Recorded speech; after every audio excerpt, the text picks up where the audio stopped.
Super Saravana stores.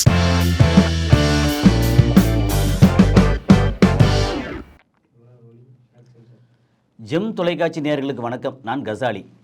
இப்போ Iran பிரச்சனை ரொம்ப தீராமல் ஒவ்வொரு நாளும் ஒவ்வொரு மணி நேரமும் புதுசு புதுசாக தகவல் வந்துகிட்ருக்கு. நான் ஏற்கனவே பேசியிருக்கோம். அங்கே இருக்கிற முக்கியமான நம்பர் 2 இருந்த ஈரானோட மொத்த மூளையாக செயல்பட்ட அலி லாரிஜானி அவங்க இஸ்ரேல் இதை போட்டு ராக்கெட் அனுப்பிச்சு அல்லது ஏவுகணை அனுப்பிச்சு கொண்டுட்டாங்க அப்படின்னு சொல்லுறது நம்ம பார்த்தோம்.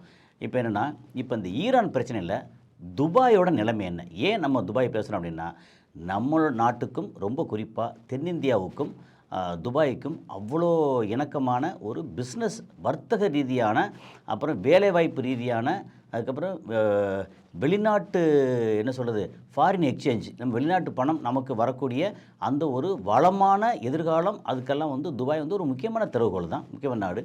ஸோ அது என்ன நிலைமையில் இருக்குது அப்படின்னு பார்த்தோம்னா, துபாயோட நிலைமை சொல்லிக்கிற மாதிரி ஓஹோன்னு இல்லை. இந்த ஈரான் பிரச்சனையில் யுஏஇ அஃபெக்ட் ஆகிருக்கா அப்படின்னா அஃபெக்ட் ஆகிருக்கு. சரி, யுஏஇயில் அதிகமாக அஃபெக்ட் ஆனது எது அப்படின்னா துபாய். ஏன் அப்படி துபாய் அப்படி சொல்கிறோம் அப்படின்னா, ஷார்ஜா அவங்க வெறும் கட்டடம், அதோட ஜிடிபியோ ரொம்ப பெருசாலாம் இல்லை, அவங்க அழட்டிக்க வேண்டியதில்லை. அஜ்மான் சொல்ல வேண்டியதில்லை. உம்மல் குயின் அது பாவம் பரிதாபமாக உட்காந்துருக்கு. ராசல் கைமா அது இப்போ அடுத்த கட்டமாக அவங்க வருமானத்துக்காக ஒரு கேசினோ ரெடி பண்ணுறதா, ரொம்ப பெரிய அளவு கேசினோ பண்ணுறதா கேள்விப்பட்டோம். அப்புறம் ஃபுஜேரா அங்கே ஆயில் ரிஃபைனரி, அப்புறம் வாட்டர் டீசலேஷன் பிளான்ட்டு அப்படின்னு அந்த மாதிரி. ஆனால் துபாய் உலக அளவில் பெயர் பெற்ற ஒரு நாடு, நகரம் அப்படி சொல்லலாம். சரி, துபாய் பெரிய அளவு அஃபெக்ட் ஆகிருக்கு. எப்போவுமே முதல் மாடியிலேருந்து கீழே குதிச்சா லேசாக காய்கால் உடையும், 10ஆவது மாடியிலேருந்து கீழே குதிச்சா என்ன ஆகும்? அது மாதிரி துபாய் எடுத்தேன்னா 10ஆவது மாடி. நீங்கள் அஜ்மானோ, உம்மல் குயினோ, ராசல் கைமாவோ, ஃபுஜராவோ எடுத்திங்கன்னா இதெல்லாம் சொல்லணும்னா அது யுஏஇயில் 7 எமிரேட்ஸில் இதெல்லாம் முக்கியமான விஷயங்கள். ஸோ அதனால் அது முதல் மாடியிலேருந்து குதிக்கிற மாதிரி வச்சுக்கலாம். ஸோ அதில் அஃபெக்ட் ஆனாலும் பெருசாக இல்லை, வளர்ச்சியும் பெருசாக இல்லை, அப்படி வச்சுக்கலாம். அபுதாபி அது பிரச்சனை இல்லை, 10ஆம் மாடிலேருந்து குதிச்சா கூட கீழே வலை போட்டு பிடிச்சிருவாங்க, காயம்படாமல் பிடிச்சிருவாங்க அப்படின்லாம். ஏன்னா அங்கே ஆயில் இருக்குது. இப்போதைக்கு ஆயில் அதை ப்ரொடக்ஷன் நிறுத்தி வச்சுருக்காங்க. பெரிய அளவுக்கு அப்பப்போ ப்ரொடக்ஷன் கொஞ்சம் இருக்குது, பட் நிறுத்தி வச்சுருக்காங்க. அப்புறம் ஏர்போர்ட்டு அந்த ஏர்போர்ட்டை மட்டும் நம்பி பெரிய வர்த்தகம் அப்படின்னு இல்லை. அங்கே வர்றதுக்கான பெரிய ஏர்போர்ட் வச்சுருக்காங்க. ஆனால் அது நின்னா கூட இவங்களுக்கான பண ரிசர்வுலாம் பெரிய அளவுக்கு பாதிக்கப்பட போகிறதில்ல. அதுக்கப்புறம் டக்குன்னு எந்திரிச்சிருவாங்க. காரணம், அடுத்த ஆயில் விற்பனை வந்துச்சு அப்படின்னால அபுதாபி பொழைச்சிக்குவாங்க. துபாய் அப்படி இல்லை. இந்த மக்களோட வெளியிலேருந்து வர்ற மக்களோட இன்வெஸ்ட்மெண்ட் ரொம்ப ரொம்ப முக்கியம். அதுதான் முதல்ல சொல்லிக்கிட்டு இருக்கோம்.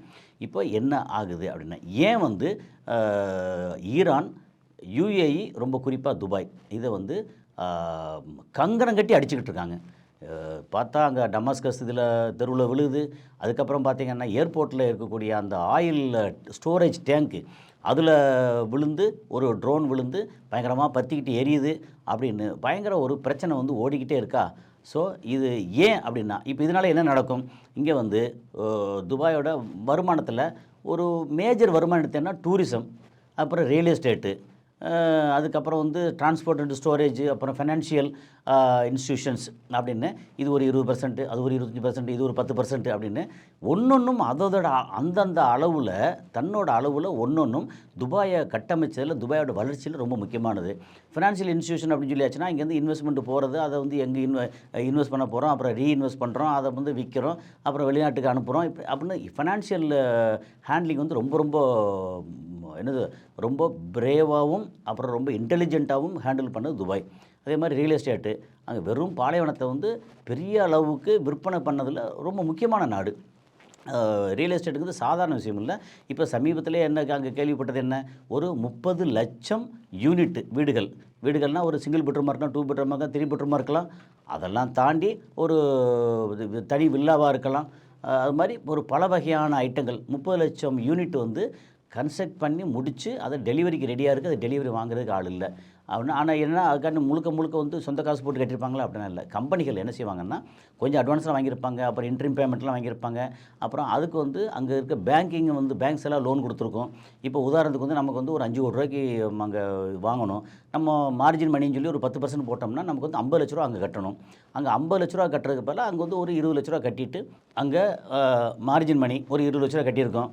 மிச்ச பணம் வந்து பேங்க்லேருந்து போய்கிட்டு இருக்கு. சரி, இப்போ இந்த சூழலில் வந்து அடுத்த மார்ஜின் மணி கட்டணும் அப்படின்னு சொல்லி கூப்பிட்டாங்கன்னா, பேங்க்கு கூப்பிட்டாங்கன்னா, போகிறதுக்கு ஃப்ளைட் இல்லை, அங்கே இருந்தாலும் திரும்பி வரதுக்கு ஃப்ளைட் இல்லை, எனக்கு பணம் வந்து இந்தியாவிலேருந்து பணம் வந்து இங்கே ட்ரான்ஸ்ஃபர் ஆகணும் அப்படின்னா அந்த ட்ரான்ஸ்ஃபருக்கும் வழி இல்லை. இப்போ வந்து எல்லாம் ஸ்டக் ஆகி போய் நிற்குதா. இப்படி ஸ்டக் ஆகி போய் நிற்கும்போது ஒவ்வொரு நாளும் அங்கே வந்து பில்லியன் டாலர் அளவுக்கு அங்கே வந்து பிரச்சனை வந்துக்கிட்டே இருக்குது. அதாவது லாஸு அல்லது ஓவரால், அதாவது துபாய் சொல்ல வேண்டியதில்லை, எந்த அளவுக்கு வேகமாக ஓடிட்டே இருக்கோ அந்தளவுக்கு தான் அதுக்கோட வருமானம், அதோட மெயின்டெனன்ஸ். ஏன்னா துபாய் அந்த நகரத்தை அந்த நாட்டை மெயின்டைன் பண்ணுறதுக்கு வந்து துபாய் அரசு அவ்வளோ செலவு பண்ணுது. அதே மாதிரி அந்த ரோடு வச்சுருக்கா இருக்கட்டும், இன்ஃப்ராஸ்ட்ரக்சராக இருக்கட்டும், அதோட neat and quality, clean and குவாலிட்டின்னு எடுத்தாச்சுன்னா துபாய் வந்து சூப்பர். அது சொல்ல முடியாது, அது வந்து அது யாரோடையும் கம்பேர் பண்ண முடியாத அளவுக்கு நல்ல சூப்பர். அதே மாதிரி செக்யூரிட்டி பெரிய அளவுக்கு, நம்ம இன்வெஸ்ட்மெண்ட் பண்ணாலும் செக்யூரிட்டி, பெண்கள் நடுராத்திரியில் தனியாக வந்து கழுத்து நிறைய நகையை போட்டு போனாலும் செக்யூரிட்டி அப்படின்னு பெரிய அளவுக்கு வந்து அங்கே சேஃப்டி செக்யூரிட்டி சும்மா சொல்லக்கூடாது. ரொம்ப அருமையான நாடு. அந்த நாடு இப்போதைக்கு இந்த ஈரான் இது பிரச்சனை இல்லை, நிறைய அடி வாங்குது. என்ன காரணம்? இதெல்லாம் ஓகே தான். ஆனால் ஈரானுக்கு எதிராக அமெரிக்காவுக்கு ஆதரவாக, இஸ்ரேலுக்கு ஆதரவாக அமெரிக்காவுக்கு தளத்தை கொடுத்து அங்கேருந்து அமெரிக்காவோட விமானங்கள் கிளம்பி ஈரானில் போய் அடிச்சுட்டு வருது அப்படின்னா ஈரான்காரர் என்ன பண்ணுறான், நேராக போய் அமெரிக்காவில் போய் அடிக்க வேண்டியதில்லை, எங்கேருந்து கிளம்பி வந்துச்சோ அந்த நாட்டை அடிக்கிறோம் அப்படின்னு சொல்லி அது ரொம்ப முக்கியமாக யுஏஇலையும் ரொம்ப அதிகமாக துபாய் ஏரியா, அங்கே துபாய் அபுதாபி ரெண்டுக்கு இடையில அலைன் போகிற ரூட்டில் தான் இதோட அமெரிக்காவோட தளம் இருக்குது. அது நிறைய இடத்துல சொல்லியிருக்கேன். அதே மாதிரி ஃபுஜேரா, ராசல் கைமா அப்படிலாம் அடிக்கிறாங்களா. இப்போ அங்கே துபாயோட இன்டர்நேஷ்னல் ஏர்போர்ட்டு, அந்த ஏர்போர்ட் அடிக்க போகும்போது இடையில இன்டர்செப்ட் பண்ணுறாங்களா. அப்படி பேட்ரியாட்டை வச்சு இன்டர்செப்ட் பண்ணும்போது அப்போ என்ன நடக்குது அப்படின்னா, இப்போ அங்கே துபாய் ஏர்போர்ட்டை நோக்கி ஈரான் நிறையா ட்ரோன்ஸ் அனுப்புது, சில மிசைல் அனுப்புது. ஆனால் இது வரைக்கும் அங்கே பொதுமக்கள் வாழ்கிற எந்த இடத்தையும் நோக்கியும் அவங்க வந்து ட்ரோன்ஸ் எதுவும் அனுப்பலை.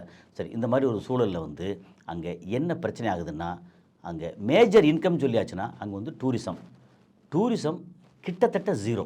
ஓகே, அடுத்து ரியல் எஸ்டேட்டு. அதாவது டூரிசம் என்ன சொல்லுவாங்கன்னா, அது கிட்டத்தட்ட 20% அந்த துபாயோட மொத்த வருமானத்தில் 20% டூரிசம். அப்போ அவ்வளோ பேர் வர்றாங்க, அவங்க வந்து அங்கே ஃப்ளைட்டில் வர்றாங்க, ஃப்ளைட்டுக்கான காசு, அங்கே தங்குறதுக்கான காசு, லோக்கல் டாக்ஸி, சாப்பிட்றது, அதுக்கப்புறம் இடையில கொஞ்சம் ஜாமான் வாங்குறது, திரும்பி போகிறது அப்படின்னா கோடிக்கணக்கான பேர் வந்து அங்கே துபாய் இன்டர்நேஷ்னல் ஏர்போர்ட்டில் வர்றாங்க.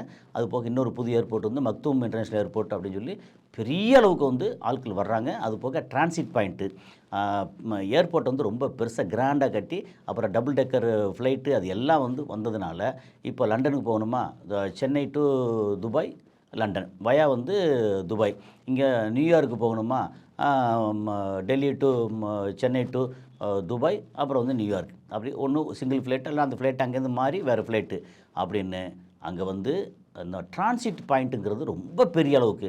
அந்த டிரான்சிட் பாயிண்ட்டுக்கு வந்து அங்கே ஃப்ளைட்னாலே அவங்களுக்கான அந்த வாடகை அதுன்னு போட்டு துபாயோட வருமானம் வந்து கொளிக்கிற வருமானம் தான், ஆனால் சர்வீஸ் பேஸ்டு. ஸோ அப்படிங்கும்போது டூரிசம் பெரிய அளவுக்கு அஃபெக்ட் ஆகிடுச்சு. ஏன்னா ஃப்ளைட்டு ஓடல, இது ஓடல, அது ஓடல. அந்த ஏர்போர்ட்டோட லாஸ் மட்டும் வந்து நம்ம சும்மா கணக்கு பண்ணி அதை உள்ள டீட்டெயில் பார்த்தோம்னா ஒரு நிமிஷத்துக்கு $1 மில்லியன் அப்படின்னா என்ன கணக்காகுது, 10 கோடி ரூபா, 9 கோடி ரூபா, ஒரு நிமிஷத்துக்கு 9 கோடி ரூபா, ஒரு நாளைக்கு வந்து 9,000 கோடி ரூபா கிட்டத்தட்ட. அவ்வளோ லாஸ் இப்போதைக்கு. இப்போ என்னாச்சு, கிட்டத்தட்ட 18 நாள் முடிஞ்சு 19 நாளில் வந்து துபாயோட நிலைமை என்ன, ப்ளஸ் வந்து அங்கே அடி வாங்கியிருக்குது, டூரிஸ்ட்டு வரலை. ரியல் எஸ்டேட்டு அது சொல்லியாச்சுன்னா, ரியல் எஸ்டேட்டு பேஸ் பண்ண துபாயோட ஷேர் மார்க்கெட், அந்த ஷேர் மார்க்கெட்டு பெரிய அளவுக்கு அடி வாங்கியிருக்கு. ஏன்னா இப்போ வந்து யாரும் இந்தியாவிலேருந்து இங்கேருந்து பணத்தை கொண்டு போய் அங்கே இன்வெஸ்ட் பண்ணுறதுக்கு தயாராக இல்லை. காரணம் ரிஸ்க் எப்படி, ஏன்னா ஆயுத பலத்திலையும் எல்லா விதத்துலேயும் ஈரான் அங்கே மிடில் ஈஸ்ட்டில் பெரிய அளவுக்கு ஸ்ட்ராங்காக இருக்காங்க. அப்போ இவங்க வந்து யுஏஇ, அதாவது துபாய், அபுதாபி, சவுதி எல்லாம் சேர்ந்து அமெரிக்காவுக்கு ஆதரவாக ஈரானுக்கு எதிராக இருந்தாங்க இல்லையா. இனி ஈரான் வந்து அடிப்பாங்களே, அப்போ இந்த நாடு என்ன ஆகும்? ஒருவேளை அமெரிக்கா தோற்று ஈரான் வந்து ஜெயிச்சு வந்தால் கூட இந்த மன்னராட்சி இதே அளவுக்கு ஸ்ட்ராங்காக நிற்குமா அப்படிங்கிற டவுட்டெல்லாம் வரும். அப்போது பணத்தை கொண்டு போய் அங்கே போய் இன்வெஸ்ட் பண்ணால் நமக்கு சேஃப்டி செக்யூரிட்டி என்ன அப்படிங்கிற ஒரு கேள்வி. அதில் இப்போ வந்து என்ன சொல்கிறாங்கன்னா, ஒரு டீட்டெயில் என்ன வந்திருக்குன்னா, 30லிருந்து 40% ரியல் எஸ்டேட்டு குறைஞ்சிருக்கு. அதாவது ஷேர் மார்க்கெட்டாக இருக்கட்டும், அங்கே ரியாலிட்டியில் எல்லாம் எடுத்திங்கன்னா 30-40% குறைஞ்சிருக்குன்னா பெரிய அளவு இழப்புன்னு அர்த்தம். அப்போ வேறு என்ன, அப்புறம் ட்ரேடு, சீ போர்ட்டும் பிரச்சனை. ஏன்னா அங்கே ஹர்மோஸ் வழியே கப்பல் வரவே வரல, பிரச்சனை.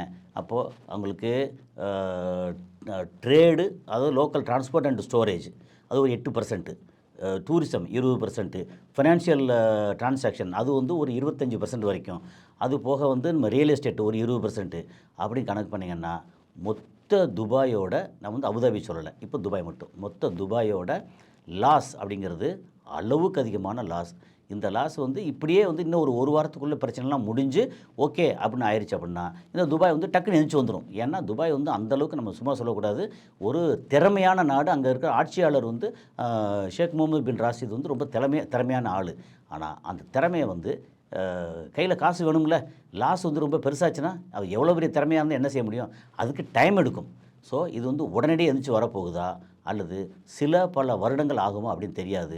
ஸோ ஈரானோட பிரச்சனை வந்து எங்கெங்கெல்லாம் போய் பிரச்சனை, அங்கே அப்படி இப்போ துபாயில் பிரச்சனை வந்து பணத்தில் இந்த மாதிரி டூரிசம், ரியல் எஸ்டேட்டு, ட்ரேடிங் இதெல்லாம் பிரச்சனை ஆகும்போது நம்ம ஊர்லேருந்து நிறையா நேரடியாக அங்கே வந்து வேலைக்கு போயிருக்காங்க, அப்புறம் இன்வெஸ்ட் பண்ணியிருக்காங்க, அப்புறம் சின்ன சின்ன கம்பெனிகள் நிறைய மெயின்டெனன்ஸ் கம்பெனி, இந்த கம்பெனி நிறையா வச்சுருக்காங்க. அப்படிங்கும்போது நம்ம மக்கள் அங்கே வருமானம் இல்லாமல் கொஞ்சம் கொஞ்சம் இப்போவே தவிக்கிறதா கேள்வி.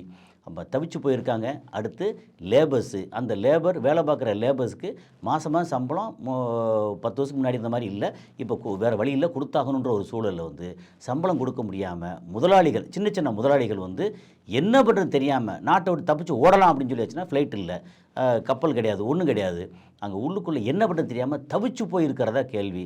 அப்போ அந்த அரசுமே என்ன செய்யும், சரி எனக்கு இங்கேருந்து பேமெண்ட் வரல, எனக்கு இங்கே கொடுக்க முடியல, என்ன வேணால் பண்ணிக்கிங்க அப்படின்னு நிற்கும்போது ஒரு கம்பெனி 2 கம்பெனியாக இருந்தால் தண்டனை கொடுக்கலாம்.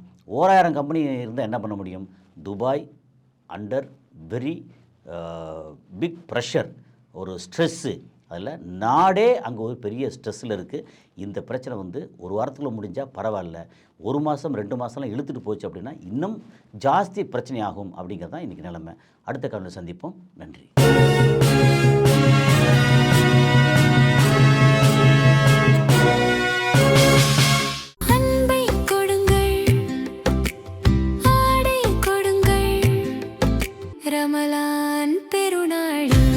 Super Saravana stores.